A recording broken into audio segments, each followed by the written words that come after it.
Hi everyone, welcome po sa ating 7 Last Word broadcast. So, starting today until Friday. So, non-stop broadcast po araw-araw mula Martes hanggang Biyernes. Hallelujah. Purihin ang Diyos. So, mapalad po kayo na kayo po ay nagde-desire na subaybayan ang broadcast na natin ito. Simula ngayong araw na ito hanggang Friday.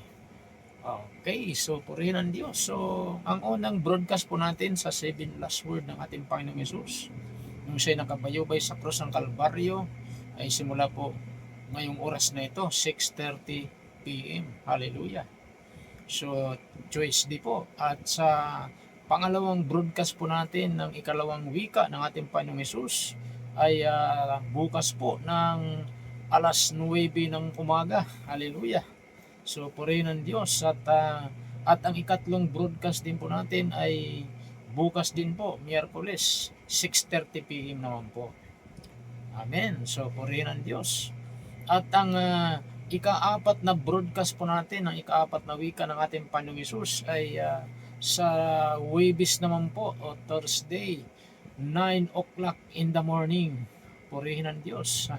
At ang ika-limang broadcast naman po natin sa ika-limang wika ng ating Panginoong Hesus ay sa Huwebes din po, 6:30 p.m. Hallelujah. Purihin ng Diyos. Talagang napakabuti ang Panginoon. At gayon din po ang ating pang-anim na broadcast sa ika-anim na wika ng ating Panginoong Kristo ay sa Friday naman po yun. So Friday po ng alas 9 din po ng umaga. Hallelujah.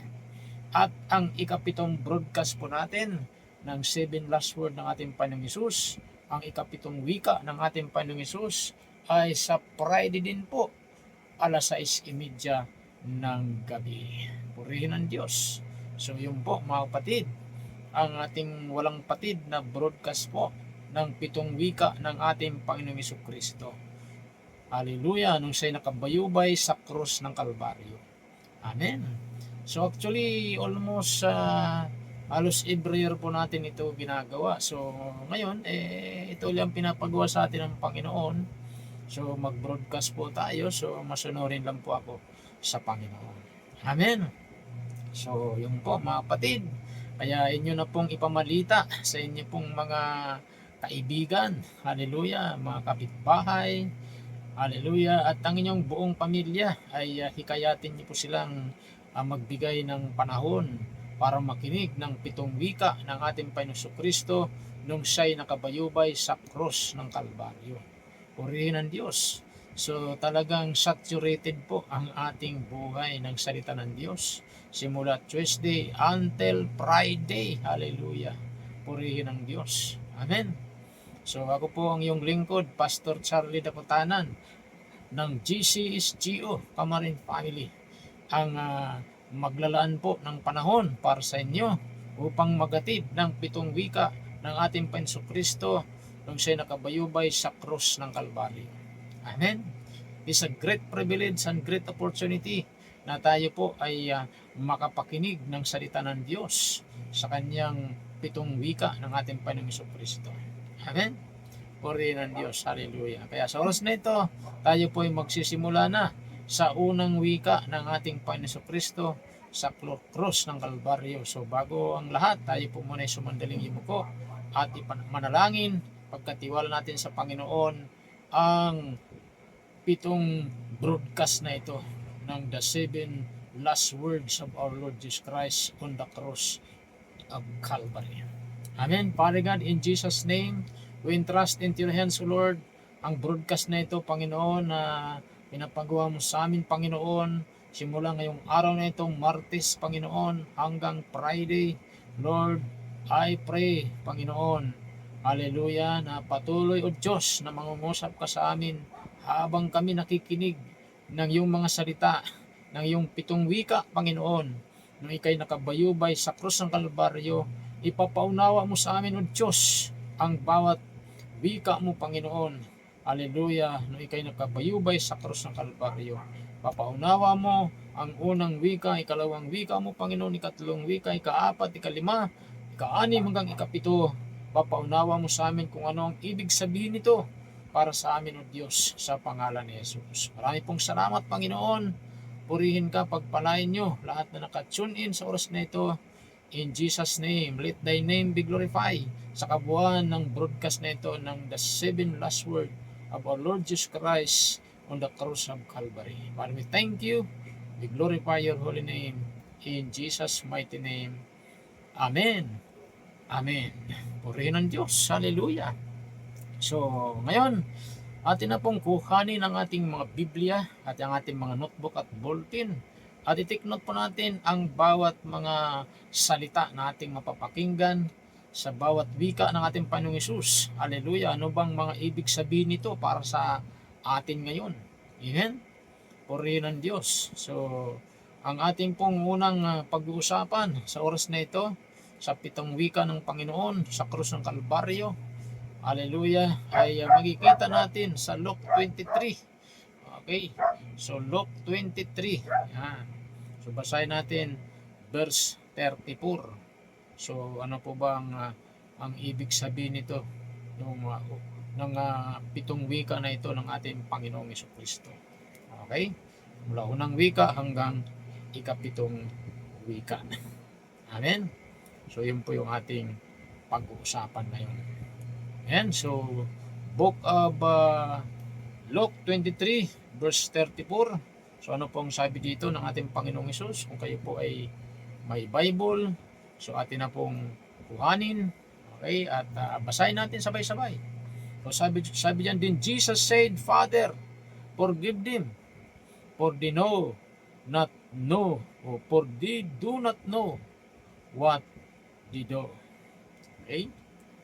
And sabi roon, and did divided his garments and cast lots.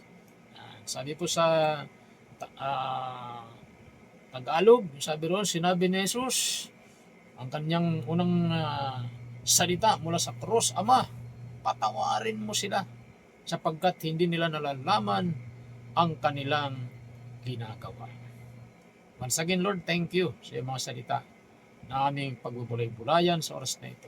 Purihin ka, may taas ka, maluwalhati ka sa aming pag-aaral na ito yung salita. In Jesus' mighty name. Amen. Amen. So, purihin ang Diyos. Hallelujah.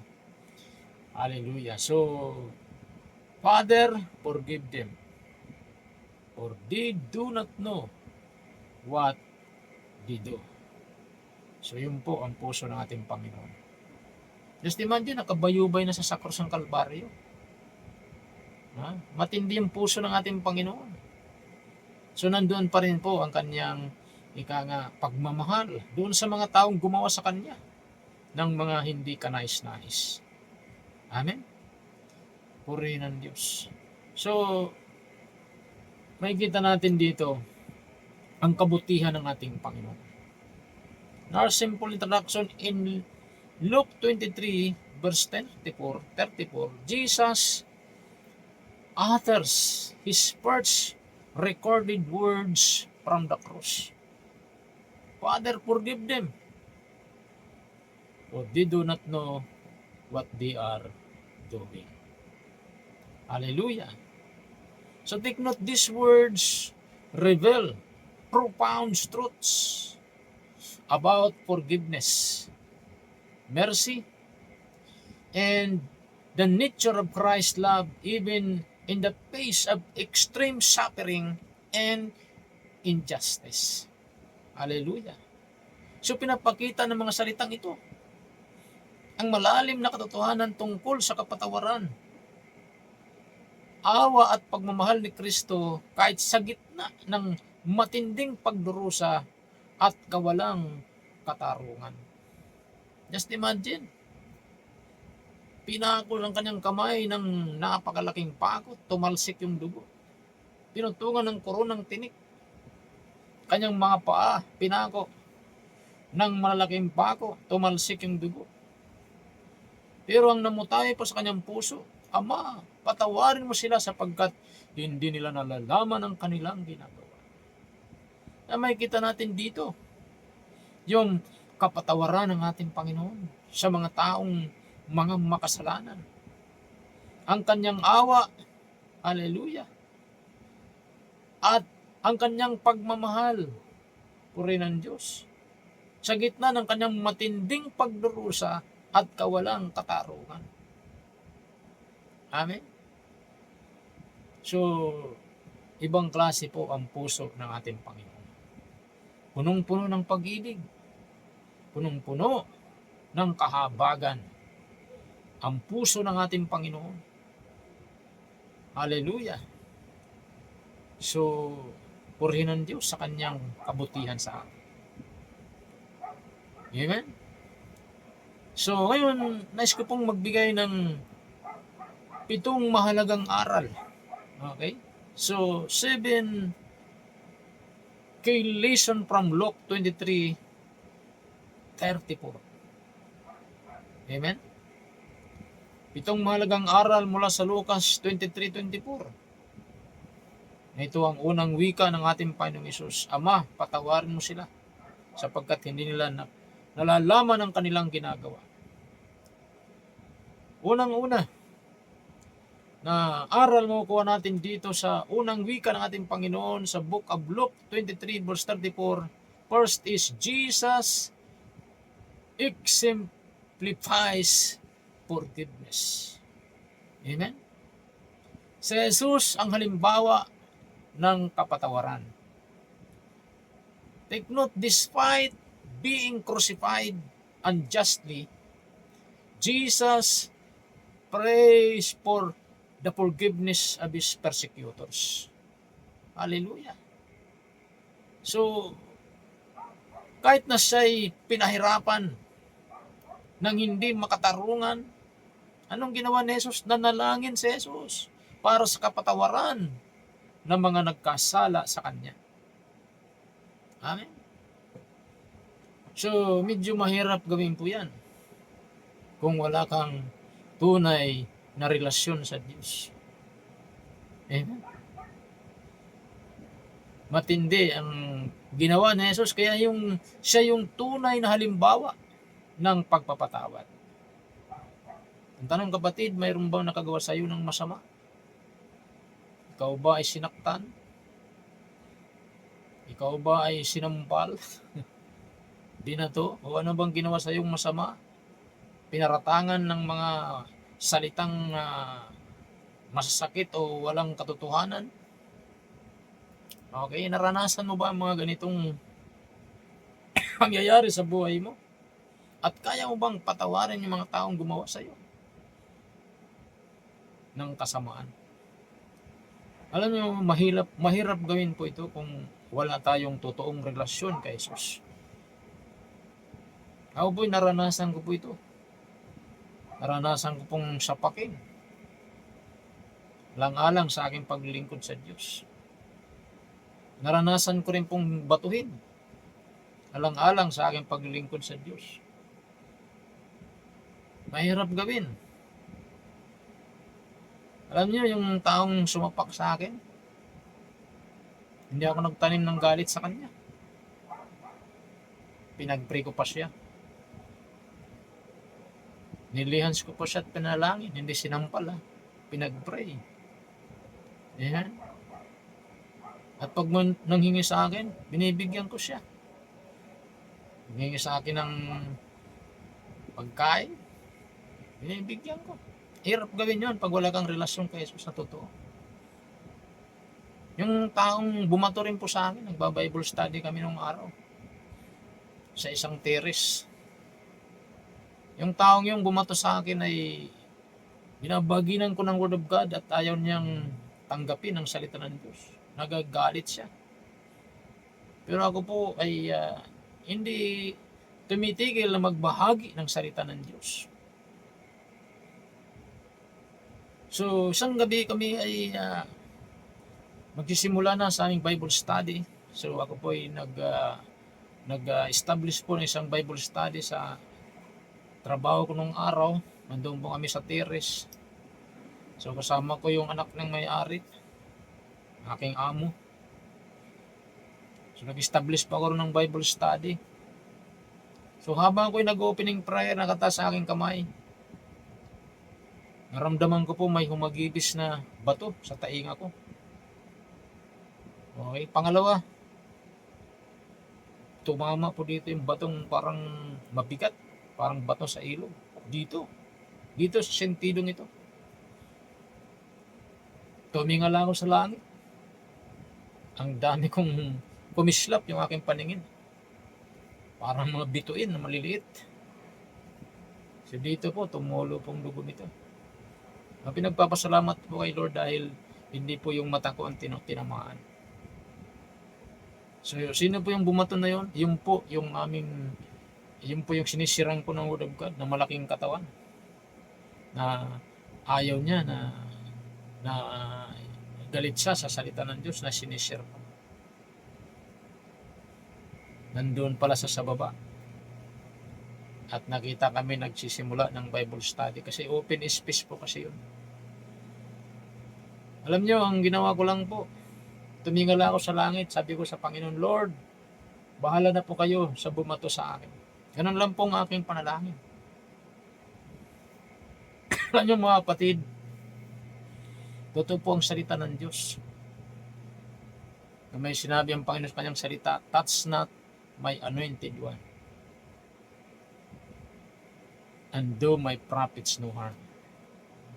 So, anong nangyari doon sa bumato sa akin, mga kapatid? Alam nyo, kinabukasan, papasok siya sa trabaho, siya po ay nasubasog sa kalsada. Bumagsak po siya. Parang inatake yata siya ng high blood. Kasi matabang tao yun, malaki katawan. Okay. So, nangyari po ay dumating po sa trabaho namin. Duguan po ang kanyang mukha kasi nasubasog sa kalsada. Pero alam niyo po, bilang anak ng Diyos, tumanggap kay Jesus, binago ng Diyos. Hindi pa ako nagtanim ng galit sa kanya. Alam niyo po kung ano pang ginawa ko? Siya po ay aking in-entertain.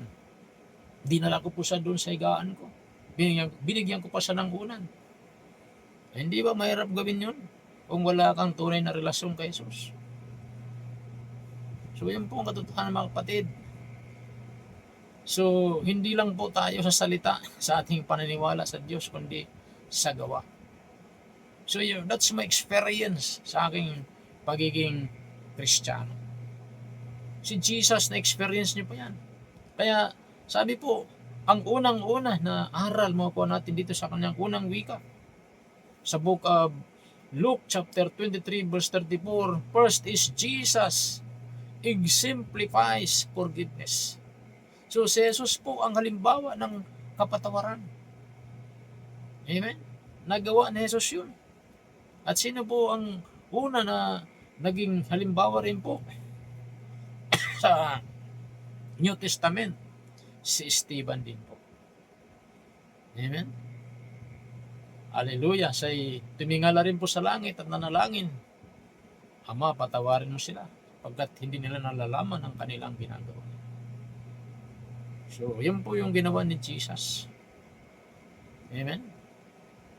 Hallelujah. Sa tindi ng kanyang pagmamahal sa atin, kahit na tayo makasalanan, ay hindi niya tayo pinarusahan. Ha? So, inako niya ang kaparusahan na ito sa krus ng Kalbaryo. Amen? Pinatatawad niya tayo. Bagamat tayo po ay mga makasalanan. Yun yung puso ng ating Panginoon. So pag tayo nagbalik loob sa ating Diyos, humingi ng tawad sa Kanya, tayo Kanyang patatawarin. Pero siyempre, hindi natin dapat abusuin ang grasyang ito ng Diyos. Amen? Mahalaga din po na tayo ay magbagong buhay. Kagaya po ang inyong lingkod. Ako po ay binago ng Diyos. Since 1987 until now, puri ng Diyos. Ako po ay nakaranas ng tunay na pagbabago na mula sa ating Panginoon. Na dati ay talamak sa kasalanan, talamak sa bisyo ng sigarilyo, alak, sugal, palaban sa magulang. Naranasan ko po ang pagbabago ng Diyos nung tinanggap ko si Jesus bilang Lord and Savior ng aking buhay. At kahit may mga taong nanakit sa akin, sila po ay aking pinatatawad. Mga gumawa sa akin ng masama, kailanman na hindi ako nagiganti sa kanila. Amen? So kagaya ni Jesus, despite being crucified unjustly, Jesus prays for the forgiveness of his persecutors. Amen? Kahit na pinahirapan ng hindi makatarungan, nanalangin si Jesus para sa kapatawaran na nagkasala sa kanya. Matthew 6:14 ang sabi ng Bible, for if you forgive other people when they sin against you, your heavenly Father will also forgive you. Sapagkat kung pinatatawad ninyo ang mga tao sa kanilang mga kasalanan, patawarin niya kayo ng inyong amang nasa langit. Purihin ang Diyos. Ang ating Panginoon ay Diyos na mapagmahal. Amen? Kaya nga sabi ng 1 John 1:9, if we confess our sins, God is faithful and just to forgive all our sins and to cleanse from all unrighteousness. Kaya kapatid, huwag kang mag-alala. Kung sinasabi mo wala ka ng pag-asang mapatawad, ay kay makasalanan, tandaan mo, mahal na mahal ka ng Diyos. Mahal na mahal tayo ng Diyos. Kayang-kaya tayong patawarin ng Panginoon. Ano lang dapat natin gawin? Come to Jesus. Ask for forgiveness. Humingi tayo ng tawad sa Kanya. And the Bible said, very clear, 1 John 1:9, kung ipapayag natin ang ating mga kasalanan sa ating bibig, ang Diyos ay tapat at banal na tayo Kanyang patatawarin at lilinisin sa lahat ng ating mga kalikuan. Amen? At kung mayroon din mga tao na nakagawa sa'yo ng kasalanan, amen? Pag may relasyon tayo kay Jesus na totoo, kaya rin po natin silang patawarin. Pangalawang aral magawa natin dito sa ating foundation verse, Book of Luke 23 verse 34 sa ating pag-aaral ng unang wika ng ating Panginoong Hesus nung siya'y nakabayubay sa krus ng Kalbaryo. Second, forgiveness requires compassion. Amen? Ang kapatawaran ay nangailangan ng awa. Take note, Jesus recognizes that those who crucified him did not fully understand the gravity of their action. Amen? Napagtanto ni Jesus na hindi nila lubos na naunawaan ang kanilang mga ginagawa. Amen?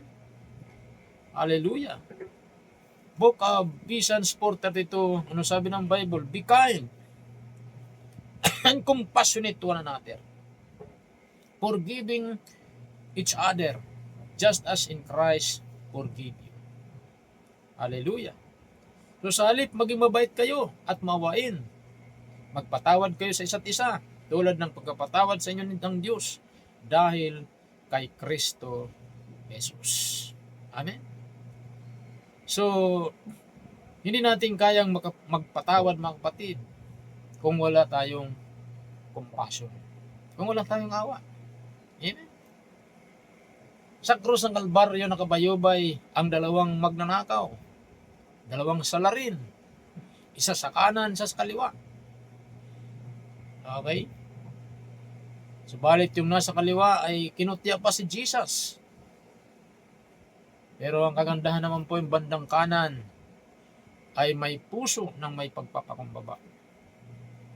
Kaya nanalangin sa kay Jesus, sabi niya, Jesus, alalahanin mo ako o ika'y nag-aari na. So anong sabi ni Jesus? Ngayon din, isasama kita sa aking paraiso. Purihin ang Diyos. So yung salarin na yon, bagamat siya ay masama, makasalanan, marami siyang ginawang hindi kanais-nais sa Panginoon, Nung humingi siya ng tawad, nagpakumbaba siya kay Jesus. Take note, ang puso ni Jesus ay punong-puno ng kahabagan. Anong ginawa ni Jesus? Ngayon din, sabi ni Jesus, sasama kita sa aking paraiso. Amen? Kung walang compassion si Jesus, hindi niya kayang patawarin yung salarin na yun. That's why, ikalawang aral na makuha natin dito sa ating unang wika ni Jesus is forgiveness requires compassion. Ang kapatawaran ay nangailangan ng awa. Hindi mo kayang mapatawad ang taong nagkasala sa iyo kung wala kang compassion. Compassion is very vital, very important para mapatawad natin ang mga taong nagkasala sa atin. Jesus ay puno ng kahabagan. Amen? Yun yung puso ni Jesus. Sa book of Matthew 9:35, hanggang sumusunod ng talata, sabi roon, nung makita ni Jesus ang maraming tao, sila'y lito at lupaypay parang mga pastol o parang mga tupang walang pastol. Ang sabi ng Bible, Jesus moved with compassion. Amen? Yun yung puso ni Jesus, punong-puno ng kahabagan. Kaya ayaw niya ang isang tao ay mapunta sa dagat-dagatang apoy. Ayaw niya isang tao naghihirap. Ang Diyos ay nahahabag sa bawat sa atin. Kaya nga binigay niyang buhay niya para sa iyo, para sa akin, upang tayo magkaroon ng buhay na walang hanggan. Kaya siya'y napako sa krus. Ang ating Ama ay puno ng compassion. Yan din ang dahilan kaya binigay niyang kanyang bugtong na anak na si Jesus. Ang sabi ng John 3:16, for God so loved the world, He gave His only begotten Son, Jesus. Whosoever believeth in Him, Jesus, should not perish but have eternal life. Kaya na lamang pagmamahal ng Diyos sa libutan. Ibinigay ng Ama ang kanyang anak na si Jesus upang sa kanya'y sumampalataya ay hindi mapahamak sa impyerno kundi magkaroon ng buhay na walang hanggan. Purihin ang Diyos. Hallelujah. So ang ating Diyos ay punong-puno ng compassion. Kaya anumang oras tayo lumapit sa Panginoon, tayo kanyang pinapatawad. So forgiveness requires compassion. Amen? Purihin ang Diyos. Ephesians 4:32, be kind and compassionate to one another, forgiving each other, just in Christ forgive you. Sa halip, maging mabait kayo. At mawain, magpatawad kayo sa isa't isa, tulad ng pagkapatawad sa inyo ng Diyos dahil kay Kristo Jesus. Hallelujah! Pangatlong aral po sa unang wika ng ating Panginoong Jesus, sa book of Luke 23 verse 34, third, forgiveness is an act of obedience to the Father. Amen? Hallelujah! So ang kapatawaran ay pagsunod sa Ama. Amen? Take note, Jesus addresses God as Father. Amen? Father, showing submission in His prayer for mercy. Hallelujah. Kaya nga sabi niya, Father, forgive them, for they do not know what they are doing. Amen? John 14:31 sabi ron, I do exactly as the Father commanded me, so that the world may know that I love the Father. Amen? Gayon pa man, ipinahintulot ito upang malaman ng mundong ito na iniibig ko ang Ama. At ang ginagawa ko ay, ang iniutos niya sa akin, tayo na, lumakad na tayo. Sabi niya sa kanyang mga disipulo. Amen? So forgiveness is an act of obedience to the Father. Amen? Hallelujah. So ang pagpapatawad, mga kapatid, hallelujah, napakahalaga ito. Pagkat ito'y pagsunod sa Ama. Because forgiveness is one of God's commandment. Amen? Ang pagpapatawad ay isa sa mga utos ng Diyos. Sabi ng Bible, patawarin mo ang mga nagkasala sa iyo. That's command. That's action word. Kaya if we forgive, kapag pinatawad natin yung mga taong nagkasakit sa atin, nagkasala sa atin, ibig sabihin, sinusunod natin ang utos ng Ama. Si Jesus, ganun din po, masunurin sa Ama. Amen? Hallelujah! Kaya napakahalaga po ang pagpapatawad. Amen? Yun pong aral makukuha natin dito sa Book of Luke 23:34, ang unang wika ng ating Panginoong Hesus. Pang-apat na aral makukuha natin dito, mga kapatid, sa unang wika ng ating Panginoong Hesus, yung siya'y nakabayubay sa krus ng Kalbaryo, Ama, patawarin mo sila sapagkat hindi nila nalalaman ang kailang ginagawa. Pang-apat, ignorance does not excuse sin, but opens the door for forgiveness. Amen? Ang kamangmangan ay hindi pa rin pagkakasala, kundi nagbubukas ng daan sa kapatawaran. Amen? Hallelujah! So, hindi naman pagkakasala yung kamangmangan, kundi ito ay nagbubukas ng daan para sa kapatawaran. Take note, Jesus acknowledged their ignorance, but still asked for forgiveness, showing mercy over judgment. Amen? Acts 3:17, Now, fellow Israelites, I know that you are acted in ignorance, as did your leaders. Mga kapatid, alam kong hindi ninyo nalalaman ang inyong ginagawa. Gayon din ang inyong mga pinuno. Amen? Kaya nga sabi niya, Ama, patawarin mo sila sapagkat hindi nila nalalaman ang kanilang ginagawa. Bakit hindi nalalaman? Binulag sila ng prinsipe ng kadiliman. Amen? Hallelujah! Kaya nga sila nagkakagawa ng hindi kanais-nais sapagkat hindi nila nalalaman ang kanilang ginagawa. So gayon man, ito'y nagbubukas ng daan para sa kapatawaran. Amen? So ang kamangmangan ay hindi pa rin pagkakasala, kundi ngunit nagbubukas ng daan para sa kapatawaran. Forgiveness does not excuse sin, but opens the door for forgiveness. Hallelujah! Purihin ang Diyos. Panglima, na makukuha nating aral dito sa Book of Luke 23:34, ang unang wika ng ating Panginoong Hesus. Forgiveness is central to the gospel message. Amen? Ang kapatawaran ay sentro ng ebanghelyo. Mga kapatid, kung wala pong pagkapatawad, walang ebanghelyo. Amen? Kaya nga tayo mahayo. Pipreach tayo ng gospel. Kasi ang pagsisisi, hallelujah, ay napaka-importante para mapatawad tayo sa ating mga kasalanan. Di ba ang unang pangaral ni Juan Bautista? Ang sabi ni Juan Bautista, magsisi kayo sa inyong mga kasalanan sapagkat malapit nang maghari ang Panginoon. At sa Book of Acts 3:19, ano sabi ng Panginoon? Pamamagitan ni Apostol Pablo, magsisi kayo sa inyong mga kasalanan at magbalik loob sa Diyos upang patawarin kayo sa inyong mga kasalanan. Amen? So forgiveness is central to the gospel. Ang kapatawaran ay sentro ng ebanghelyo. Kung walang pagkapatawad, walang saysay ang ebanghelyo. Amen? So we must live. Kailangan mabuhay tayo sa ebanghelyo.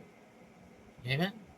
At kung tayo nabubuhay sa ebanghelyo ng Panginoon, tayo po'y marunong din pong magpatawad. Kagaya ni Jesus. Amen? Ang dala niya ay mabuting balita. Kaya ang dala din po niya ay pagpapatawad. Ano man ang kasalanang nagawa mo, malaki man yan, maliit, ha? Humingi ka ng tawad sa Panginoon, He will forgive you. Amen? Malinaw po yung ating binanggit kanina, 1 John 3 verse 9, o chapter 1 verse 9. Sabi ng Panginoon, kung ipapahayag natin sa ating bibig ang ating mga kasalanan, ang Diyos natin ay tapat at banal na tayo kanyang patatawarin at lininisin sa lahat ng ating mga kalikuan. Isaiah 1:19, ano sabi ng Panginoon? Halika kayo at magliwanagan tayo. Kahit na gano'n kayo karumi sa inyong mga kasalanan, maging simpula man ng iskarlatang yan, kayo aking papuputiin na kagaya ng niebe. Yan po ang ating Diyos, nag-aanyaya na tayo ay magbalik loob sa Panginoon. Amen? Tayo kanyang, kaya tayong patawarin ng Diyos. Hallelujah. Kaya mahalaga po ang pagkapatawad because forgiveness is central to the gospel message. Ang kapatawaran ay sentro ng Ebanghelyo. Take note, Jesus' plea for forgiveness underscores the gospel core, reconciliation between God and sinners. So pinapakita ng panalangin ni Jesus, Ama, patawarin mo sila sapagkat hindi nila nalalaman ang kailang ginagawa. So pinapakita ng panalangin ni Jesus ang pangunahing mensahe ng Ebanghelyo. Ang pagkakasundo ng Diyos at ng mga makasalanan. 2 Corinthians 5 verse 18. Anong sabi po ng salita ng Diyos? All this is from God, who reconciled us to Himself through Jesus Christ and give us the ministry of reconciliation. Ang Diyos ang gumawa ng lahat ng ito.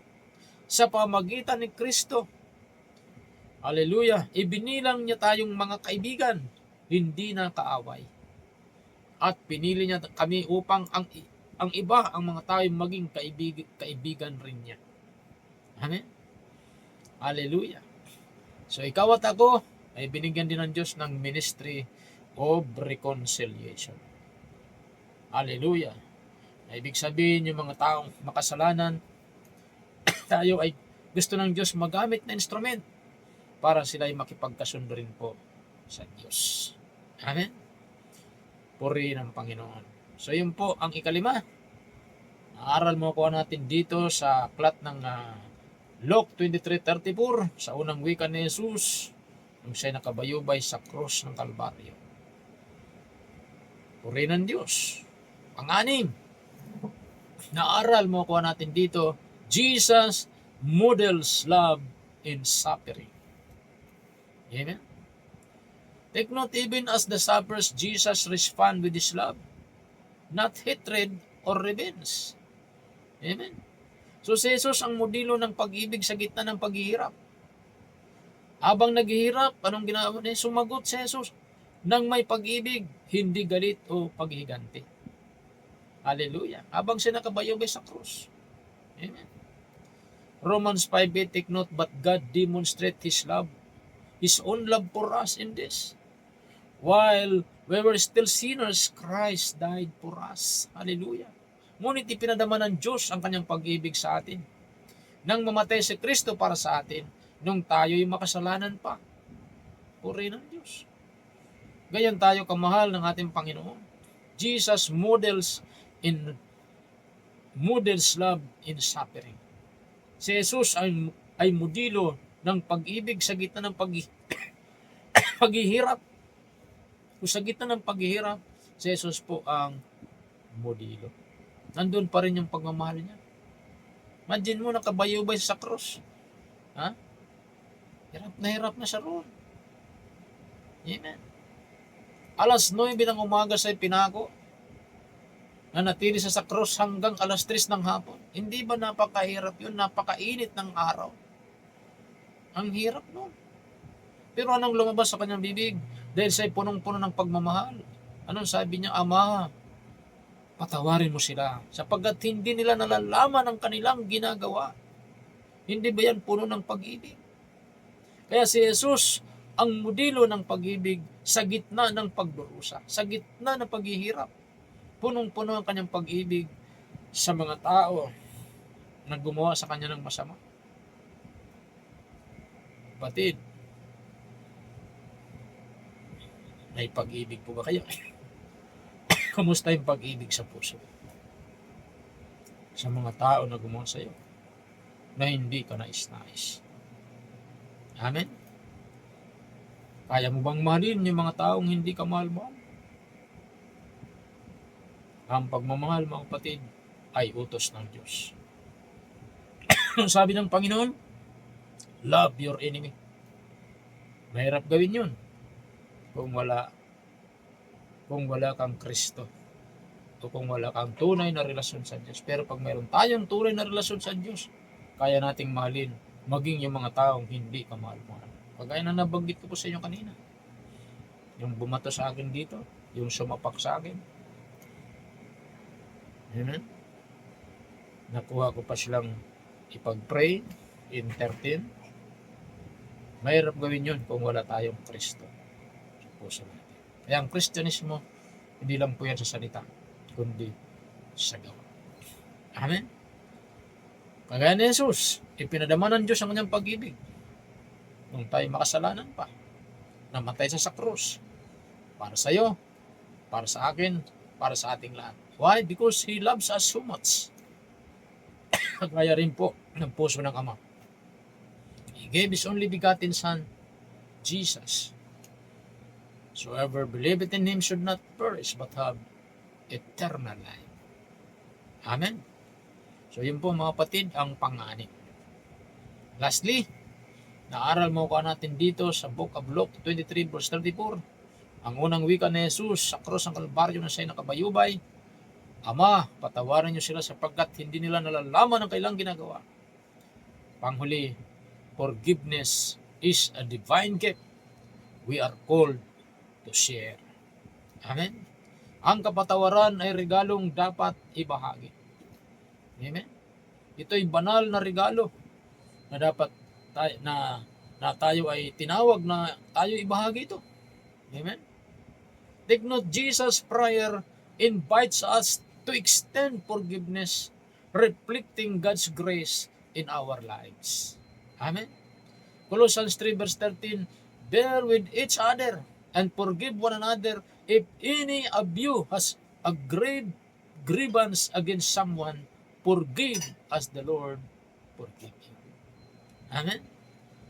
Magpasensya kayo sa isa't isa. Magpatawad kayo kung may hinanakit kayo kanino man. Magpatawad kayo gaya ng pagkapatawad sa inyo ng Panginoon. Kung ang ating Diyos ay nagpatawad sa iyo, sa akin, sa ating lahat, sino tayo para hindi magpatawad sa mga taong gumawa sa atin ng masama? Kaya si Jesus po ang tunay na modelo ng pagpapatawad. Kahit na siya'y nakabayubay sa krus, pinako ang kanyang dalawang kamay ng mga salarin, hallelujah, na mutawi sa kanyang bibig, Ama, patawarin niyo sila sapagkat hindi nila nalalaman ang kanilang ginagawa. Purihin ng Diyos. Yun yung puso ng ating Panginoon. Punong-puno ng pag-ibig at pagpapatawad. Amen? Purihin ng Diyos. Kaya ang Diyos ay nananawagan ng pagpapatawad na ito ay ibahagi rin natin sa mga tao na nagkasala sa atin. So, forgiveness is a divine gift. Ang pagpapatawad ito ay banal na kaloob. We are called, tayo po'y tinawag to share. Amen? Upang ito ay ibahagi. Purihin ng Diyos.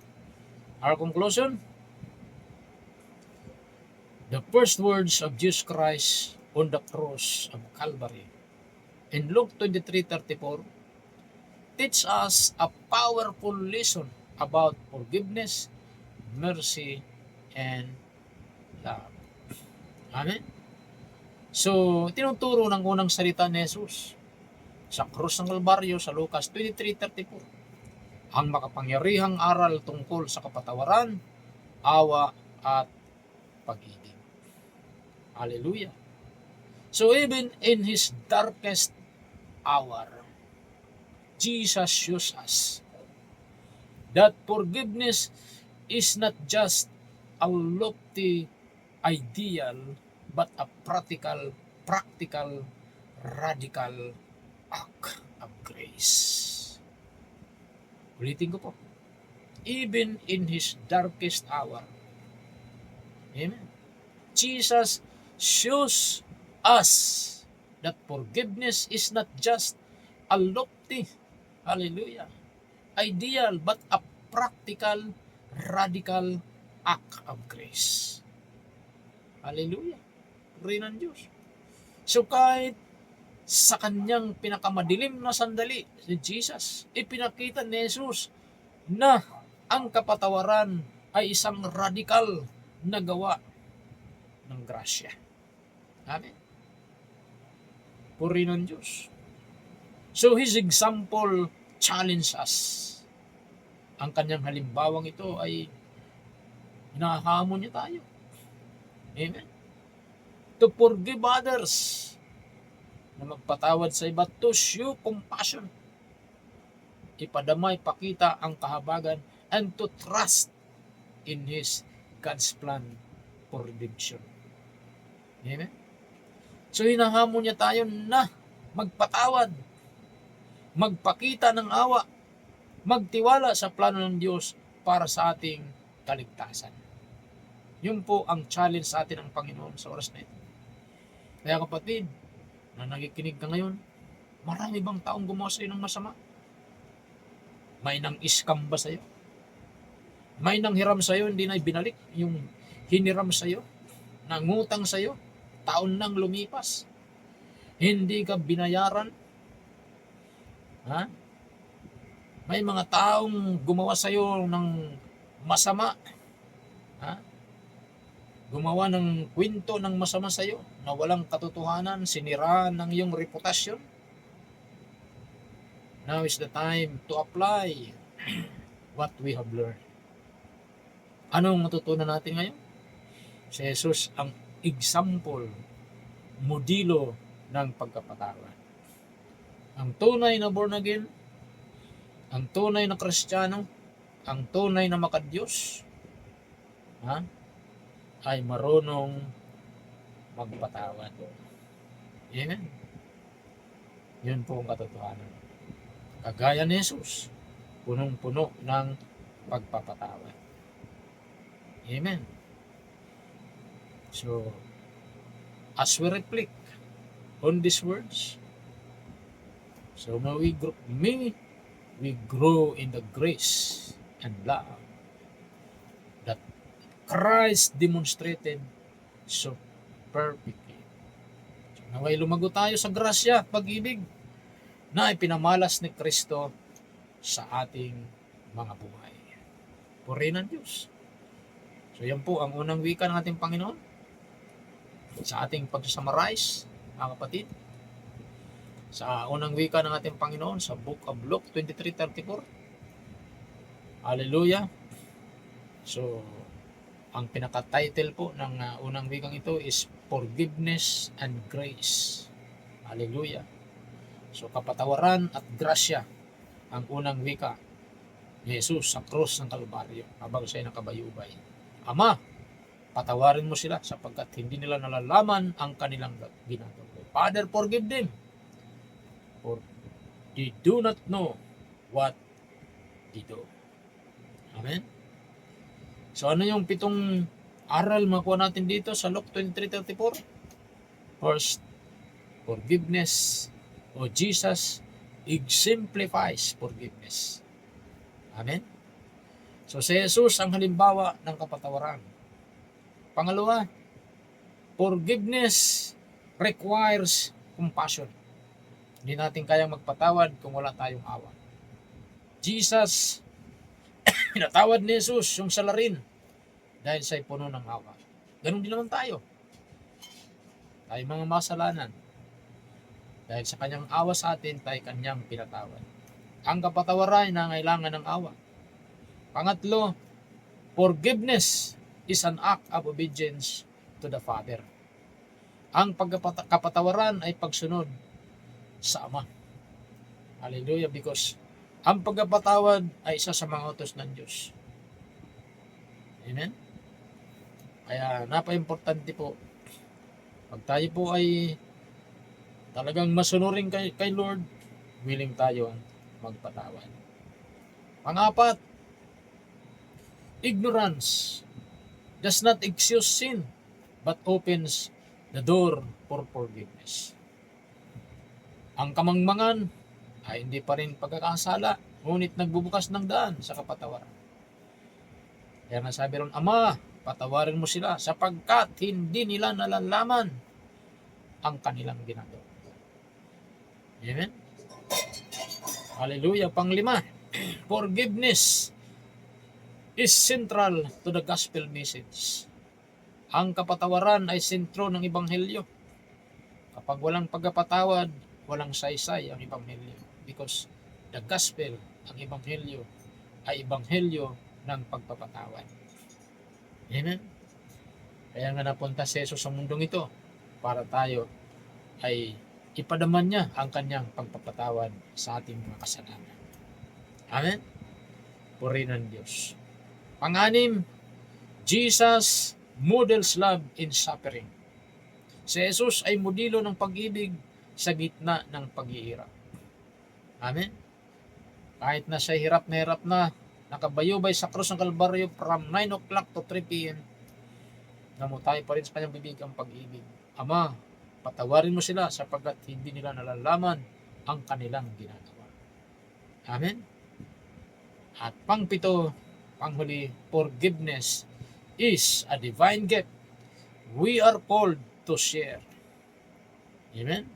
Ang kapatawaran ay banal na regalo ng Panginoon at ay tinawag na ito ay ating dapat ibahagi. Amen? Purihin ang Diyos. So hope, mayroon po tayo natutunan sa 7 aral na ito ng 7 wika ng ating Panginoong Hesus doon sa krus ng Kalbaryo sa Luke 23:34 kung siya'y nakabayubay sa krus ng Kalbaryo. Hallelujah! Na kung saan ang ating pinaka-tema nito o pinaka-title ng unang wika na ito ay forgiveness and grace. Pagpapatawad at grasya ng Panginoon. Amen? So, God bless everyone. Pagpalain tayong lahat ng ating Panginoon. Tayo mukot manalangin, Lord. Thank you sa iyong mga salita na amin napakinggan sa oras na ito. At tunay nga po, Diyos, na ikaw ang Diyos na punong-puno ng pagpapatawad at grasya. Sa iyo, Diyos, Panginoon, ay kayang-kaya mong patawarin maging anumang laki ng kasalanan. Kagaya ng isang salarin, nakabayubay sa krus ng Kalbaryo, nakapago sa bandang kanan, na nagpakumbaba. Bagamat siya'y talamak sa kasalanan. Nung sinabi niya, Jesus, alalahanin mo ako pag naghahari ka na. Immediately, sumagot si Jesus na may pagpapakumbaba.